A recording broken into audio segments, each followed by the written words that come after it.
वाल्मिक कराड, रणजित कासले एकाच तुरुंगात? रणजित कासलेचे कराडवर गंभीर आरोप, पण सुरक्षेच्या कारणानं कासलेची रवानगी दुसरीकडे. पोलिसांनी का घेतला हा निर्णय? संतोष देशमुख हत्या प्रकरणात आरोपी असलेला वाल्मिक कराड सध्या बीडच्या कारागृहात आहे. आता त्याच तुरुंगात आणखी एक आरोपी होता, ज्याला आता दुसरीकडे हलवण्यात आलंय.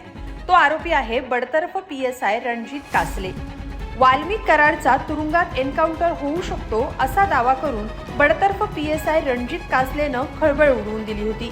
सध्या तो न्यायालयीन कोठडीत आहे.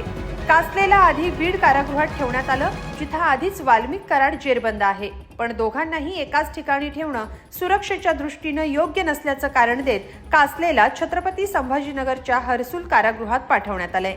नेमकं काय घडलंय पाहूया. संतोष देशमुख हत्या प्रकरणाची सुनावणी सध्या फास्ट ट्रॅक कोर्टात सुरू आहे. CIDने या प्रकरणात आरोपपत्र दाखल केलंय. या प्रकरणात अटक केलेले आरोपी सध्या बीडच्या कारागृहात आहेत. विष्णू चाटे वगळता वाल्मिक कराड, सुदर्शन घुलेसह सर्व आरोपी बीडच्या कारागृहात आहेत. दरम्यानच्या काळात बडतर्फ PSI रणजित कासले यानं मुख्य आरोपी वाल्मिक कराड आणि माजी मंत्री धनंजय मुंडे यांच्यावर गंभीर आरोप केले होते. वाल्मिक कराडचा तुरुंगात एन्काउंटर होऊ शकतो असा खळबळजनक दावा त्यानं केला होता, ज्याचा व्हिडिओही व्हायरल झाला होता. त्यानंतर पोलिसांनी कासलेला अटक केली आहे. तो सध्या न्यायालयीन कोठडीत आहे. या कासलेला त्याच तुरुंगात आधी आणण्यात आलं, जिथं आधीच कराडसह त्याचे साथीदार जेरबंद आहेत.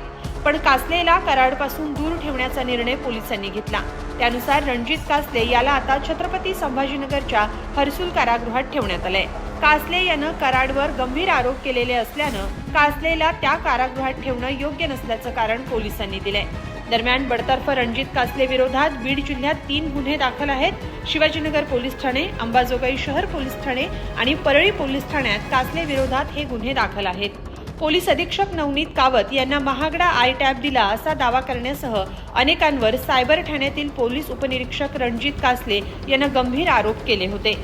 वाल्मिक कराड याचं एन्काउंटर करण्यासाठी आपल्याला मोठी ऑफर होती असाही दावा रणजित कासले यानं केला होता. त्यानंतर रणजित कासले याला बडतर्फ करण्यात आलं. त्याच्यासोबत हवालदार आणि चालक असे दोघांचेही निलंबन झाले. एकाच ठाण्यातील तिघांवर या गंभीर प्रकरणात कारवाई झाली. मसाजोगचे सरपंच संतोष देशमुख हत्या प्रकरणापासून बीड पोलीस वादात सापडले. या प्रकरणात काही अधिकारीही निलंबित झाले. त्यानंतरही अनेक पोलीस अधिकारी, कर्मचारी हे आरोपींना मदत करत राहिल्याचंही समोर आलंय.